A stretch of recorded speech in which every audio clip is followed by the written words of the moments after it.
Sabi na lang po manang na hindi ko kailangan ng pagkain. Malumanay niyang saad sa kainagaw ang kamay sa matanda. Bakit naman Claire? Huwag kang mag-alala dahil ako ang nagluto nito. Kailangan mong kumain para lumakas ka. Alam ko ang nangyari kanina. Rinig na rinig ko ang pagtatalo niyong dalawa ng daddy mo. Gusto sana kita lapitan pero bawal. Pinagbawalan ako ng daddy mo. Kapag uutusan lang ako, may karapatang lapitan ka. Kung ano man yung sinabi mo kanina, huwag mong gagawin. Huwag mong wakasan ang buhay mo dahil lang sa pagtatalo nyo. Maaari pa ring maayos ang lahat, di ba? Hindi pagpapakamatay ang sagot para sa ikakatahimik ng lahat. Nandito ako, Claire. Handa kang damayan. But he's too much, manang Tina. Hindi na anak ang turing niya sa akin. Kaya hindi ko na rin siya ituturing na ama ko. Kung anak niya ako, hindi niya dapat ako sinaktan ng ganito, manang. Look at my nose. At itinuro niya ang ilong niya pababa sa baba na may tuyong dugo dahil nawalan siya ng oras para punasan ito. He did this to me. Anak niya pa ba ako, manang? At kung anak niya ako, dapat respetuhin niya ang desisyon ko. Diyos ko, sandali at kukuha ko ng pamunas. Tumayo ang matanda at pumasok sa CR niya. Natawa si Claire. Ilang minuto silang magkaharap pero ngayon lang nakita ang dugo sa ilong niya. Maya-maya pa'y lumabas na si Manang Tina sa labas. Nilapitan siya nito at ito mismo ang nagpunas naman siya sa mukha niya. Parang bata siya na may lagnat. Nang matapos ito, ibinalik na nito ang pinampunas sa kanya sa loob at bumalik na sa tabi niya. Anak ka ng ama mo, huwag mong isipin na iba sa kanya, okay? Mahal ka niya, mahal ka nila. Marahil ay nadala lang sila kaya nagawa ka niyang saktan. Hayaan mo lilipas din ang galit nila. Magtiwala ka lang, Claire. I don't need to do that, manang. Pagod na po ako. Tapos sumabay pa itong pagbubuntis ko. Nalaki agad ang mga mata ng matanda. Buntis ka? Kanino? Kay Bernard? Tumango siya. Opo, buntis po ako. Pero hindi kay Bernard, kundi sa ibang lalaki. Diyos ko, kaya pala nanggagalaiti ang ama mo kanina. Sino bang lalaki yon? Kilala ba ng ama mo? Muli siyang tumango. Kilala po nila, Manang Tina. Ba't galit sila sa kanya dahil isa siyang Del Piero? Dahil kaagaw ng daddy mo, si Steve, ang kaibigan niya. Ayun na nga po kaya galit siya kay Juan Miguel. Sinong Juan Miguel? Yung nakabuntis sa'yo? Opo, siya nga po. Claire, nandito lang ako, okay? Alam kong mahirap ang sitwasyon mo ngayon, pero handa kitang tulungan. Nandito lang si Manang Tina, okay? Tinanguan niya ang matanda. Lumapit ito sa kanya at niyakap siya. Wala siyang nagawa, kundi yakapin ang matanda pabalik. Kainin mo na yung dinala ko sa'yo. Babalik ako mamaya, Claire, ha? Para kunin yan. Thank you, Manang Tina. Nginitian siya nito saka umalis na sa kwarto niya. Nang maisarado nito ang pinto, narinig niya ang paglagitik ng lock. Hindi niya kailangang magalit sa matanda dahil alam niyang sinusunod lang nito ang daddy niya. Lumipas ang ilang araw, nakakulong lang si Claire sa kanyang kwarto. Dinadalhan na lang siya ni Manang Tina ng pagkain. Kung siya ang tatanungin, mas maayos na rin siguro itong nandito siya. Ayaw rin naman niyang lumabas kasi pakiramdam niya ay wala na siyang patutunguhan sa buhay. Sa balkonahin na lang siya nagpapaaraw para naman hindi siya magkasakit. Sa mga araw na nagdaan, walang ibang ginawa si Claire, kundi ang umiyak gabi-gabi. Kaya ngayon, paga ang mga mata niya, pero wala siyang pakiron. Gusto na niyang mawala sa mundong ito. Kaya ginawa niyang plano niya, pero hindi naman natutuloy dahil natatakot siya. Nagdadalawang isip siya. Kumbaga, ganito pala ang pakiramdam kapag gusto mo nang mawala sa mundong ito. Nag-iisip ka kung itutuloy mo ba o hindi. Pero sa kaso ni Claire, kailangan niya pang mabuhay para may karamay ang nasa sinapupunan niya. Kapag nawala siya, mawawala rin ang anak niya na hindi niya hayaang mangyari. Minsan, iniisip niya kung deserve niya pa bang lahat ng kamalasang nangyayari. Una, nawala ang pagkababae niya na matagal na niyang iniingatan. Pangalawa, gusto ng magulang niya na pakasalan si Bernard. At pangatlo, ito, buntis siya. But they say baby is blessing. Maraming mga babae ang gustong magkaanak pero hindi nabiyayaan. Kaya simula ngayon, magpapakatatag na siya. Aalagaan niya ang sarili para lumaking malusog ang anak niya. Although nung una, hindi niya matanggap ang katotohanan na buntis siya. Pero ngayon, tinanggap na niya. She will wait for 9 months hanggang sa maisilang na niya ang anak niya. She still has no plan to say everything to Juan Miguel dahil sa tingin niya, kapag sinabi niya, baka magkakagulo muli ang lahat. Kumusta ka na, Claire? Natigilan na lang siya sa malalim na pag-isip nang marinig ang tinig na yun. Hindi niya namalayan na bukas ang pinto at nakatayo roon si Bernard. Ngayon lamang sila ulit nagkita. Pagkatapos umalis nito sa ospital, naglakad ito patungo sa kanya. She secretly rolled her eyes. Naiinis talaga siya kapag nakikita ang lalaking ito. Stay away from me, Bernard. Hayaan mo na akong mag-isa rito. Madiin niyang saad sa kagigil na hinawakan ng unan na nasa lap niya ngayon. But Bernard didn't listen. Umupo pa ito sa paanan niya at mataman siyang tiningnan. I'm sorry kung ngayon lang ulit ako nagpakita sa'yo. May tinanabaho lang ako na hindi mo na kailangan malaman pa. Natawa siya. Trinabaho? If I'm not mistaken, inaway mo na naman si Juan Miguel. Tama ba ako? Bago ka umalis sa ospital, sinabi mo sa akin na you will punish that man. So what did you do? Did you kill him? Did you kill Juan Miguel? I didn't kill him, but I hurt him. Bakit hindi mo na lang pinatay? Diyan ka naman magaling, di ba? Bakit ba natin pinag-uusapan ng lalaking yon? Concerned ka ba sa kanya? Ayaw mo siyang mamatay para may tatay ang anak mo? Ganun ba, Claire? What kind of mindset is that, Bernard? Ang kitid mo talaga. No, you're crazy. Sunod-sunod itong umiling at nagpakawala pa ng hangin sa bibig. Itutuloy ang kasal pero wala pang petsa kung kailan. By hook or by crook, we will get married again. Claire, hindi ko hayaan na hindi tayo maikasal sa lalong madaling panahon. Maybe, sinubukan lang tayo nung una, pero sa pangalawa, matutuloy na talaga. She stopped him. Bakit ba atat na atat ka ha? Iritado niyang tanong dito. Hindi ako atat, Claire. Kung hindi ka nahimatay, edi sana kasal na tayo ngayon. Kung hindi ka nahimatay, nasa Greece na tayo ngayon. Bumubuo ng pamilya natin. So, kasalanan ko pa na nahimatay ako? Ang kapal di naman ang mukha mo, Bernard. Pwede bang lumabas ka na ng kwartong to? I don't wanna see your ugly face. It's annoying. Ngumisi ito kapag huwag tumayo. Ako ang magiging ama ng anak mo. Napamaang siya sa sinabi nito. Napatayo rin siya dahil sa sinabi nito. Nang akmang susugurin na niya ang lalaki, bigla itong tumalikod at lumabas ng kwarto niya. Napasigaw siya dahil sa galit. Kahit anumang mangyari, hindi niya hayaan na maging ama ito ng anak niya. She would rather choose Juan Miguel to be the father of her child than Bernard. Si Juan Miguel naman ang totoong ama nito eh. Ang kapal-kapal na mukha ng lalaking yun. Hindi siya papayag. Hinding-hindi. Gagawin niya ang lahat. Hindi lang ito maging ama ng anak niya. Nakatingin si Juan Miguel sa madilim na kalangitan habang may hawak na isang baso ng alak. Hindi niya pa rin makalimutan ang nangyari noong nakaraan. Nawala ng malay si Claire at hanggang ngayon ay hindi niya pa rin alam kung ano na ang nangyayari rito. Alalang-alala na siya sa dalaga. He did everything pero wala siyang nagawa para lapitan ito dahil sa bahay nila maraming bantay. Noong araw namang nawala ng malay ang dalaga, kinaladkad agad siya palabas sa simbahan kaya hindi niya nasundan si Claire. Ano na kaya nangyayari rito?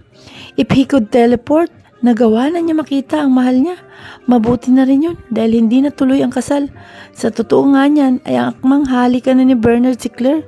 Nakahanda na siya para barilin ito pero swerte ito na wala ng malay si Claire.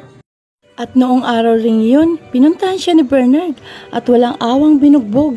Damang-dama pa rin ni Juan Miguel ang mga kamao ng gagong yun sa kanya. Nilabanan niya ito pero sadyang malakas ito ng mga oras na yun. Pinanggigilan siya nito sa hindi niya malamang dahilan. The way he punched him, it seems like he did something bad to him. When he asked him why, He just left. Kaya sa pagkakataong sugurin muli siya nito, hindi na niya hahayaan na dumapo ang kamao nito sa kanya. Ito naman ang pahihirapan niya hanggang sa hindi na ito makalakad pa. Hindi titigil si Juan Miguel hanggat hindi niya makukuha si Claire. Bukas ng gabi, may plano siya. Susugod siya sa bahay ni na Claire at siya mismo ang kukuha sa dalaga. Hindi siya natatakot sa mga nakabantay. Hindi siya matatakutin kaya kaya niyang gawin ang lahat kahit masaktan pa siya ng husto. Bukas ng gabi, mapapasa kamay na niya si Claire. May isasama na niya ito sa bahay niya at dito sila mismo bubuo ng isang pamilya. Hindi na niya bibiguin ang sarili niya. Maya-maya pa'y biglang tumunog ang telepono niya. Sa bulsa, kagad niya itong kinuha sa katiningnan ang tumatawag. It's his mommy. Nagdadalawang isip siya kung sasagutin niya ito ngayon. Dahil sa nangyari nito nung nakakarang araw, pero sa ama niya na lang siya galit. Kaya bago sagutin ang tawag, nilagok niya muna ang alak sa basong hawak. Hello ma'am, why did you call? I called you para kumustahin ka anak. How are you? Ilang araw ko nang hindi nagpapakita. I already miss you anak. After what happened, umaasa kang magpapakita ko Ryan? No way, ma'am. Ayaw ko nang makita ang pagmumukha ni dad. Simula nung araw na umalis ako, hindi ko na siya tinuring na ama. Kahit sa akin lang anak, miss na kita. Tell me ma'am, may ginagawa bang masama sa'yo si dad? Tanong niya. Wala anak, wala siyang ginagawang masama sa akin. Don't worry, if I have time, pupuntahan kita riyan. But now, gusto ko na munang mapag-isa.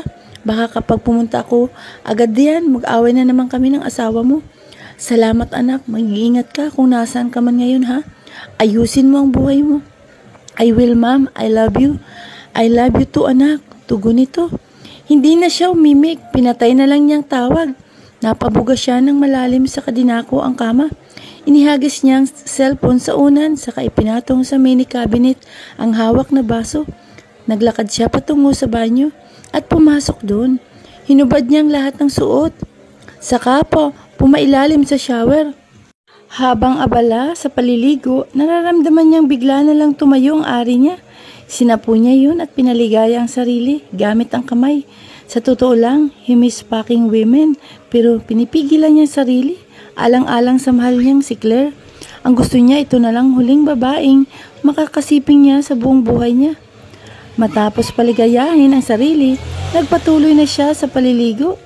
After 5 minutes, natapos na siya. Kaya nakaroba siya. Siyang lumabas ng kwarto. Tinungo niya ang closet at pumili roon ng susuotin. Nga pala, nasa bahay niya siya. Yes, bukod sa bahay niya sa isla, may bahay pa siya rito sa Manila. Nitong nakaraan, mas minabuti niyang tumira sa mami at daddy niya dahil nag-aalala siya pero nang malaman niyang nagpapanggap lang pala yun, umalis na siya agad. Sayang lang yung pagod niya. Concern na concern pa naman siya sa ama niyang pero ayun naman, nagpapanggap lang pala ito. Kahit ama niya ito, mas gugustuhin niyang galit na galit siya kasi rito. Ito ang magiging dahilan para hindi siya lumigaya sa buhay niya dahil tutol nga ito sa gusto niya. Na mahal niya si Claire. You're hot, Juan Miguel. Bigla siyang napatingin sa pinanggalingan ng busis at nakita niya si Asante. What the fuck is she doing here? Asante, what are you doing here? Paano mo nalaman na nandito ako? You know, you should leave. Ayaw ko nga, Juan Miguel. I came here to visit you. Hindi mo ba nagustuhan ang pagpunta ko rito? She didn't bite her lower lip and look at him seductively. Hindi kita kailangan, Asante. Baka hindi lang kita masuntok, baka mapatay pa kita. Aalis ka o hindi? Hindi ako alis, madiing wika nito. Namiss kita, Juan Miguel. I want to feel you again inside of mine.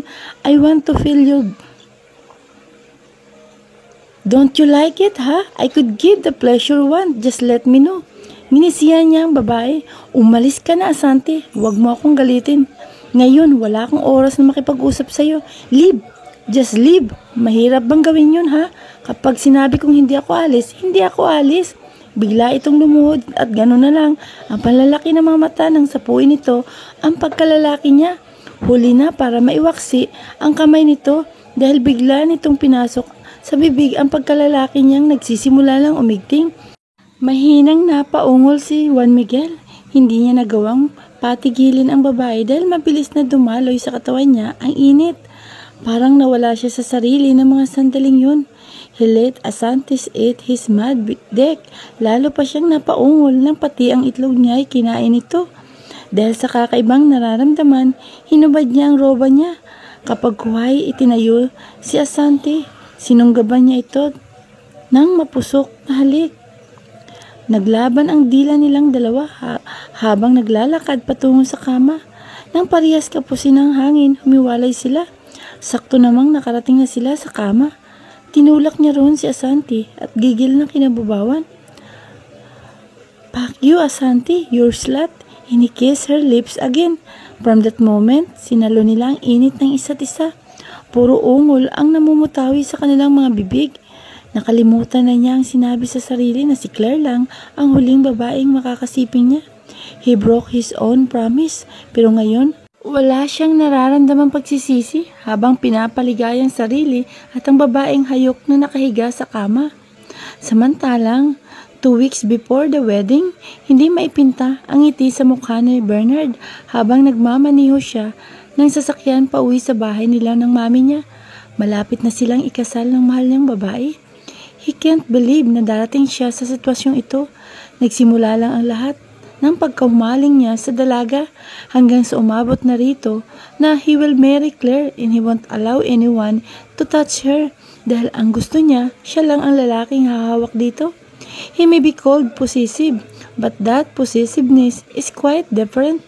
Halos ilang minuto pa ang nakalipas ay nakarating na rin siya sa bahay nila. Itinigil niya ang sasakyan sa harap ng bahay saka lumabas ng kotse dala ang cake na binili niya. Today is the 55th birthday of his mom. He decided to surprise her mother na makapasok siya sa bahay. Kaagad niyang dinako ang kusina at ipinatong sa counter ang hawak na cake. Tinanggal niya sa kahon ang cake at nagpatiuna para sorpresahin ang ina sa taas. He is excited to see her reaction again. Taon-taon niyang ginagawa ito. His mother doesn't want to have a celebration, kaya bumabawi na lang siya sa pagbibigay ng cake dito. For sure, she will be happy because the cake he bought was her favorite. Nang malapitan niya ang pinto ng kwarto nito, kumatok siya ng isang beses. "Ma'am, are you there?" Sigaw niya, ngunit walang sumagot sa kanya. "Ma'am, nandiyan ka pa po ba?" Tanong niyang muli, pero wala talagang sumagot sa kanya. He started to feel something. Sunod-sunod siyang lumunok sa kahinawakan ang siradura. He counted 1, 2, 3 before he opened the door. Nabitawan na lang niyang hawak na cake na makitang wala sa loob ang mami niya. Tuluyan na siyang pumasok sa loob. Ang gulo ng kwarto. Yung mga gamit na nasa cabinet, nasa baba na. Yung closet, bukas. Basag din ang lampshade sa sahig. Yung mga unan at kumot, nagkalat sa sahig. Nakaramdam ng takot si Bernard ng mga sandaling yun. Ngayon lang siya nakaramdam ng ganito. Nasaan ang mami niya? Hindi siya mag-iisip ng masama hanggat hindi ito nakikita ngayon. Tinungo niya ang banyo at tiningnan doon ang ina, ngunit hindi niya ito nakikita pa rin. Katulad din ito ang kwarto, makalat. Naiilang siyang lumabas ng banyo at pinakatitigan ang kapaligiran. "Where are you, ma'am? Magsalita ka, ma'am, please. Ma'am, I'm here." "Nandito na ako, ma'am, please. Don't do this to me." Sunod-sunod niyang sigaw. Pero hindi siya pinanghinaan ng loob. Lumuhod siya at sumilip sa ilalim ng kama. Mula roon may nakita siyang isang panyo na nababalutan ng kulay pulang likido. Kagad niyang kinuha yun at tiningnan. Shit, panyo ito ng mami niya na palagi nitong daladala. Nakaborda pa ang pangalan niya ron. Hindi siya maaring magkamali. Ayaw rin niyang mag-isip ng masama. Pero sigurado siyang dugo ang nasa panyo. Hindi na namalaya ni Bernard ang pagtagas ng luha sa kanyang mga mata. Pinanggigilan niya ang hawak ng panyo. Kapag Juan ay kinuyom ang mga palad, saka walang ano-ano'y sinuntok ang marmol sa sahig. Hindi man lang siya nakaramdam ng sakit kahit sunod-sunod niyang sinuntok ang sahig. It can't be. May masamang nangyari sa mami niya at kailangan niya itong iligtas sa lalong madaling panahon. Bulong niya sa kanyang sarili. Maya-maya pa'y natigilan na lang siya sa pag-iyak nang biglang may nag-ring sa cellphone kung saan hindi yun kanina. hindi yun kanya at sigurado siya. Sinundan niya ang pinanggalingan ng tunog hanggang sa mapunta siya sa closet. Hinalukay niya ang laman nun hanggang sa nakita na niya ang cellphone na tumutunog. Agaran niya yung kinuha at tiningnan muna kung sino ang tumatawag. It's nameless, just a number. Maybe may kinalaman ito sa pagkawala ng mami niya. Kaya sinagot niya agad ito. Hello, who's this? Who's the hell is this? Where's my mom, ha? Nasaan ang mami ko? Nang gagalaitin niyang bungad. Chill, Bernard. The voice was from a man with a deep voice. Ngayon lang niya narinig ang boses na yun at mukhang may mali. Hinahanap mo bang mami mo? If so, then you must follow me. Who are you? At nasaan ang mami ko? Nasaan mo siya dinala? Oh, come on. This is not the time for you to know my name. Then, he laughed like a devil. How did you know my name? I do not have time to know you because I already knew you since birth. Stop pestering me. Saan ang mami ko? At what do you need to ask, ha? Wala akong kailangan sa mami mo, pero sa'yo, meron. Tumalim ang tingin ni Bernard sa kawalan. Anong kailangan mo? Ibibigay mo lang ang mami ko. Sa akin, what do you need? Money? Fine. I could give my money to you. Just give me back my mother. Madali ka lang naman pala kausap, Bernard. Akala ko papahirapan mo pa ako. Then, he laughed again. Pera mo, kapalit ng ina mo. It looks like kidnap or ransom. But don't you worry. You could still see your mother. His eyes widened. Nasaan siya? I wanna see her. Pumunta ka sa address na isisend ko. Make sure na ikaw lang at wala nang iba. Dahil kapag binigyan mo ako, papunta ka pa lang, patay na ang ina mo. Gago ka. Don't you dare hurt my mom or else I'll fucking kill you. Hindi pa man niya natatapos ang pagsasalita nang patayin na niya nito ang tawag. Nanggigigil siya. Nang mga sandaling yun, kalaunan ay nakatanggap siya rito ng text. It's an address. Dahil desididong makita ang ina, agad siyang nagtatakbo palabas ng bahay para puntahan ang kinaruroonan ng ina. Nang makasakay siya sa kotse, pinaandar na niya yun. Agad-agad, hindi niya hayaang masaktan ng mami niya, kaya susundin niya o susundin niya ang gusto ng tumawag sa kanya. Hindi siya magsasama. He will arrive alone. Makalipas ang ilang minutong pagmamaniho, nakarating na rin siya sa mismong lugar. Nasa liblib na lugar siya habang sa harap niya ay may abandonadong warehouse. Tila'y napapalipasan na ito ng panahon dahil sa kalumaan. Bahagyaring sira yun. Dito siya dinala ng address kaya sigurado siyang nandito ang mami niya. Naglakad na siya patungo sa warehouse hanggang sa tumunog ang cellphone na nasa bulsa niya. Kinuha niya yun at sinagot ang tawag. I already saw you. Napangisi si Bernard. Ang linaw ng mga mata mo. Nasaan ang mami ko? I need to see her right now. Ibibigay ko ang gusto mo. Basta makikita ko lang ang mami ko. Madali lang naman akong kausap, Bernard. Kung gusto mong makita ang mami mo, pumasok sa warehouse, find the red door, and enter. Nandun ang mami mo. Puntahan mo na, Bernard. I think she's waiting for you. Hindi na niya nagawang sagutin ang nasa kabilang linya. Tinapos niya ang pag-uusap nila at tinapon niya ang cellphone kung saan saka nagtatakbo patungo sa warehouse.